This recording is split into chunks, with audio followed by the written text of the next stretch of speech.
बॉलीवुड में love stories अक्सर बहुत खूबसूरत तरीके से पेश की जाती हैं, लेकिन जब हम उन्हें थोड़ा ध्यान से देखते हैं तो कई बार कुछ ऐसे एंगल भी सामने आते हैं जो लोगों को सोचने पर मजबूर कर देते हैं। आज हम बात कर रहे हैं आलिया भट्ट और रणबीर कपूर की रिलेशनशिप जर्नी की, जो एक तरफ लोगों के लिए एक ड्रीम स्टोरी है, लेकिन दूसरी तरफ कुछ ऐसे मोमेंट्स भी हैं जिन पर इंटरनेट पर बार बार चर्चा होती रही है। आलिया भट्ट ने कई इंटरव्यूज में ये बताया है कि उन्होंने रणबीर कपूर को पहली बार तब देखा था जब वो सिर्फ 9 साल की थी। उस समय ये सिर्फ एक प्रोफेशनल सेटअप था। एक फोटोशूट के दौरान मुलाकात हुई थी और उस उम्र में उनके लिए ये एक नया एक्सपीरियंस था। लेकिन बाद में जब वो अपने रिलेशनशिप की कहानी बताती हैं तो इस पहली मुलाकात का जिक्र अक्सर आता है और यही चीज कुछ लोगों को थोड़ा अजीब लगती है। असल में समस्या मुलाकात में नहीं है, बल्कि उस तरीके में है जिसमें उस कहानी को बार बार प्रेजेंट किया जाता है। कई लोग ये मानते हैं कि बचपन की किसी मुलाकात को बाद में रोमांटिक टच देना थोड़ा अनकंफर्टेबल लग सकता है, खासकर जब उस समय दोनों की उम्र में काफी अंतर हो।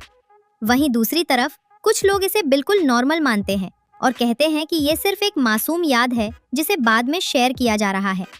अगर हम बॉलीवुड के बाकी कपल्स को देखें तो एज गैप कोई नई बात नहीं है। इंडस्ट्री में कई ऐसे उदाहरण हैं जहां कपल्स के बीच अच्छा खासा एज डिफरेंस है, लेकिन हर कोई अपने पास्ट को उसी तरह से नहीं बताता। कुछ लोग इसे सिंपल रखते हैं, जबकि कुछ लोग ज्यादा डिटेल में जाते हैं और यही चीज ऑडियंस की परसेप्शन को बदल देती है। रणबीर कपूर के बारे में भी कुछ पुराने इंटरव्यू और स्टेटमेंट समय समय पर सामने आते रहे हैं, जिन पर लोगों ने अलग अलग तरह से रिएक्ट किया है। कुछ लोग उन्हें मजाक या कैजुअल बिहेवियर मानते हैं, जबकि कुछ लोग उन्हें थोड़ा अनकंफर्टेबल मानते हैं। सच क्या है ये पूरी तरह से कहना मुश्किल है, क्योंकि हर इंसान की सोच और व्याख्या अलग होती है। जब हम इनके रिलेशनशिप डायनामिक की बात करते हैं तो कई इंटरव्यूज में आलिया ने ये बताया है कि रणबीर एक ऐसे इंसान है जिन्हें शांति पसंद है और वो कुछ चीजों को लेकर काफी स्पेसिफिक है, जैसे कि उन्हें बहुत तेज आवाज में बात करना पसंद नहीं है और वो चाहते हैं कि बातचीत शांत तरीके से हो। ये एक पर्सनल प्रेफरेंस हो सकता है, लेकिन कुछ लोगों को ये लगता है कि इसके चलते आलिया खुद को थोड़ा एडजस्ट करती हुई नजर आती है। इसी तरह कुछ और छोटे छोटे उदाहरण भी सामने आए हैं, जैसे मेकअप या स्टाइल को लेकर पसंद नापसंद। अब हर रिलेशनशिप में ऐसा होता है कि पार्टनर्स एक दूसरे की पसंद का ध्यान रखते हैं, लेकिन जब ये चीजें बार बार सामने आती हैं तो ऑडियंस अपने अपने तरीके से इसका मतलब निकालने लगती है। फैमिली डायनामिक्स की बात करें तो कपूर फैमिली बॉलीवुड की सबसे पुरानी और प्रभावशाली फैमिलीज में से एक है। उनकी एक स्ट्रॉन्ग लेगेसी रही है और इस वजह से उनके हर एक्शन और स्टेटमेंट को लोग काफी ध्यान से देखते हैं। समय समय पर फैमिली के कुछ स्टेटमेंट्स भी चर्चा में रहे हैं, जिन पर लोगों की अलग अलग राय रही है। कुछ लोगों का मानना है कि इस फैमिली में एक स्ट्रॉन्ग आइडेंटिटी और प्राइड है, जबकि कुछ लोग इसे थोड़ा अलग नजरिए से देखते हैं और कहते हैं कि ये कभी कभी सुपीरियॉरिटी जैसा फील दे सकता है। लेकिन ये पूरी तरह से पर्सपेक्टिव पर निर्भर करता है कि कोई इसे कैसे देखता है। अगर हम रिलेशनशिप पैटर्न की बात करें तो इंटरनेट पर कई लोग ये ऑब्जर्व करते हैं कि अलग अलग रिलेशनशिप में अलग अलग डायनामिक्स देखने को मिलते हैं। कभी एक पार्टनर ज्यादा एफर्ट करता है, कभी दूसरा, और ये पूरी तरह से उस रिश्ते की नेचर पर डिपेंड करता है। आलिया और रणबीर के केस में भी कुछ लोगों को लगता है कि आलिया ज्यादा एक्सप्रेसिव है, जबकि रणबीर थोड़ा रिजर्व नेचर के हैं।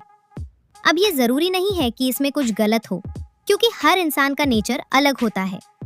लेकिन जब ये चीजें बार बार इंटरव्यूज में सामने आती हैं तो लोग उस पर अपनी राय बनाना शुरू कर देते हैं।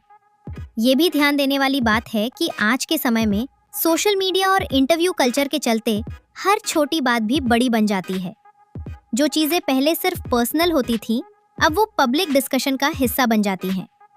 और यही वजह है कि किसी भी सेलिब्रिटी रिलेशनशिप को लोग इतनी बारीकी से एनालाइज करते हैं। आखिर में ये समझना जरूरी है कि बाहर से हम जितना भी देखें, किसी भी रिलेशनशिप की पूरी सच्चाई सिर्फ वही लोग जानते हैं जो उस रिश्ते में होते हैं।